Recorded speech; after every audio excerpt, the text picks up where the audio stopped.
Hello, I'm Dr. Moline. I'd like to go over the Implant One surgical tray and its component parts in this short video. First of all, let's talk about the drills themselves. The Implant One surgical tray has two length drills. They have the 22mm length drills and the shorter 18mm length drills. And they range obviously in small diameter to large diameter. This first slot here are the pilot drills, long and short. The intermediate drills, long and short, and so on. Looking at the surgical tray, it says implant size 3.25 to 5.5, and that corresponds to the implants that are going to be placed following the drill sequence. So in other words, there are 8 different diameter of implants in this system. The 3.25 up to the 3.75 are considered the Series 1 diameter implants, and the 4.0 up to the 5.5 is a larger platform, which is considered the Series 2 implant diameters. So 8 different diameter implants, 2 different platform diameters. Alright, if you look at the surgical drills themselves, the surgical drills have internal and external irrigation, meaning there's a little hole that comes out of the end of this drill and a cannula that goes through here for internal irrigation during the osteotomy. Above the drills themselves, you see also holes that correspond to the implant sizes. So after sterilization, these drills get all mixed up. It's easy to determine which slot this implant drill goes in. You find the slot that just lets the drill go into the slot, and that's where the implant drill is placed. So again, long drills 22mm in length and shorter drills 18mm in length. If we're placing a 3.5 implant, this would be your final drill to correspond to that implant. In this photograph, you can see that the drill has laser lines that correspond to the length of the drill. It is important to understand that the Implant One system measures lengths from the very point or tip of the drill rather than from the flute.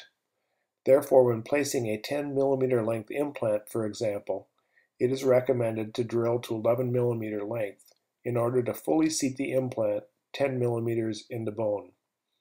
Most implant companies measure from the flute rather than from the tip, so the actual osteotomy is deeper than the measured distance. This system measures lengths from the tip to ensure safety in the implant drilling protocol. The numbers right below the drills are used to reorder drills when that time comes that that's necessary. I pretty much ignore these numbers unless I'm ordering a replacement drill. Alright, the round burr is just above. That's first slot is obviously used in non-guided surgery just to make a purchase on the bone before you go to your drill sequence. The drill extender fits on the drills themselves in those areas where you need more length, used for that type of use. Parallel pins again are also used for non-guided surgery. Once the pilot drill is done, for example, a parallel pin could be placed to help guide orientation to the next implant site. So there are 4 parallel pins in the surgical tray. Obviously this is a ratchet that is used to drive the implants in a couple of different ways. Next to the ratchet there is a thumb knob, and that thumb knob again is used to start the placement of the implant itself. So let's look at the implant itself.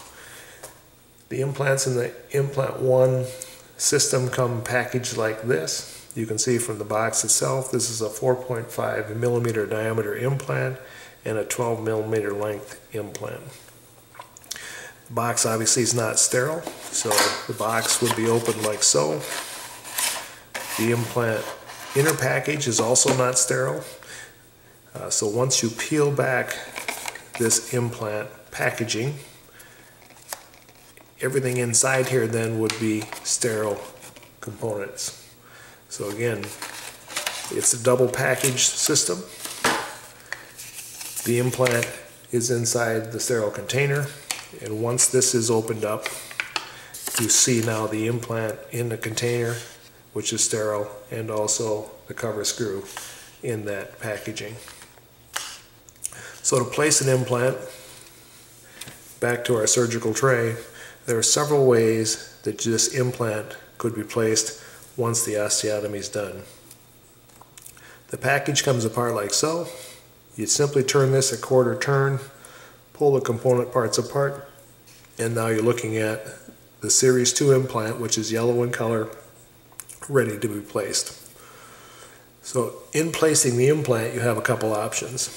If you want to start the placement with the thumb knob, this attaches to the implant like so, and once you remove it from the container, you throw the container away, and then you can start to place this implant by turning it clockwise in the osteotomy. So that's option one for implant placement. The second option for implant placement would be to use the ratchet adapter in the ratchet and place the implant that way. So again, now you could attach the implant to the ratchet and the ratchet adapter, put the implant in the osteotomy site, and turn the implant in to the osteotomy. So that would be your second option of a way to place the implant. The third option to place the implant, which happens to be how I like to place the implant, is with a handpiece adapter in the implant carrier. So again, this would be attached to your handpiece adapter. On the handpiece, turn your rotations down to 30 RPMs, for example, and simply place the implant with the handpiece. So 3 different ways to place the implant, depending on your preference, is how that would work.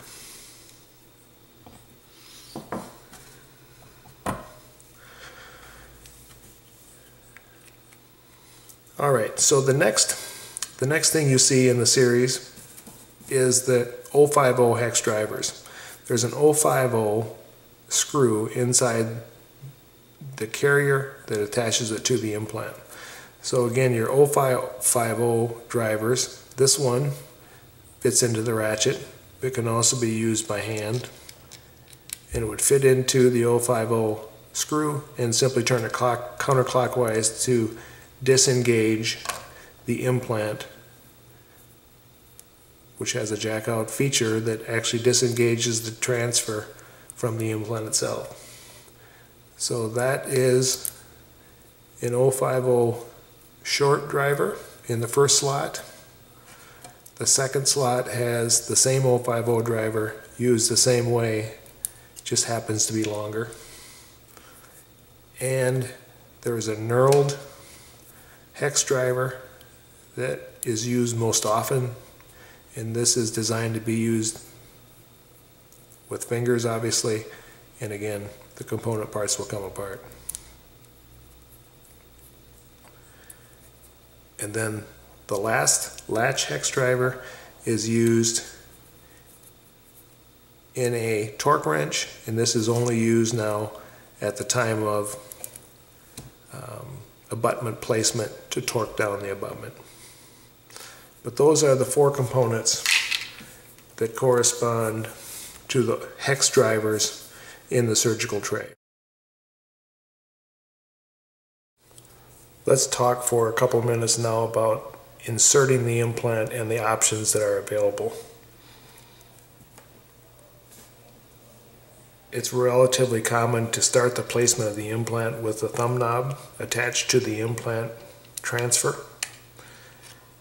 And again, turning the implant in a clockwise direction enough to stabilize the implant. It's also recommended, once you get initial stability of the implant, to take off the transfer. The transfer is a softer metal, and it can be distorted if too much torque is applied to the transfer. So let's assume the implant was started in the osteotomy. We have good primary stability with the thumb knob The next step then would be to take off the transfer by turning it counterclockwise, the 050 driver. Take off the transfer, and then your options would be to use one of the drivers to place the implant. You also remember that this was a 4.5 diameter implant by 12 millimeter length. That's a Series 2 driver. So in order to drive the implant with one of the drivers, either the long or the short, you simply take out the ratchet adapter, attach your driver to it, and then place the driver in the ratchet, and then again in a clockwise direction drive the implant into place. These drivers have numbers on the driver itself, 2, 4, 6, 8 millimeter numbers. It tells you how far from the mark to the end of the implant you would be in the osteotomy. So if you're placing the implant at crest or subcrestal, those numbers become important.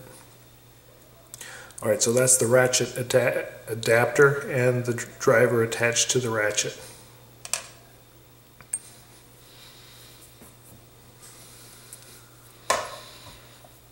Another option is to place the implant with a handpiece and the handpiece adapter, either long or short. So again, the driver attached to the handpiece would be attached to the implant, and then have the motor drive the implant in at your recommended rotation speed of around 25 to 30 RPMs.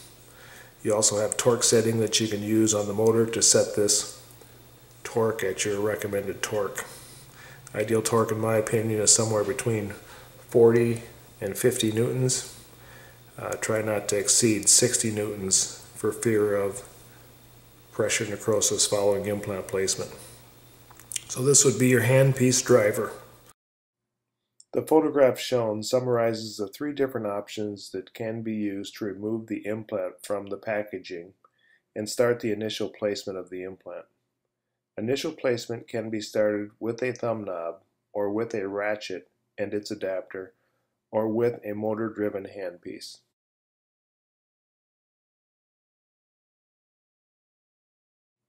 The second photograph shows the tooling options that can be used to fully seat the implant. Once the implant has its initial primary stability, the transfer should be removed, and one of the 3 drivers pictured should be used to fully seat the implant in the osteotomy. Once the driver or the implant is placed, the next step then would be to take the cover screw out of the carrier and place a cover screw or a healing cap. Cover screw is obviously going to be placed when you have poor primary stability or when you want to do a second stage surgery.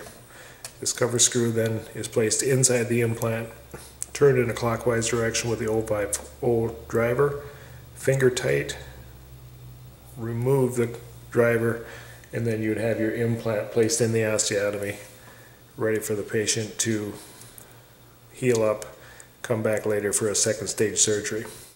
If the decision is not to place a cover screw, the next option is to place a healing cap, and healing caps come in different tissue heights depending on the depth of the implant placement, but the healing cap then would go on and look something like that.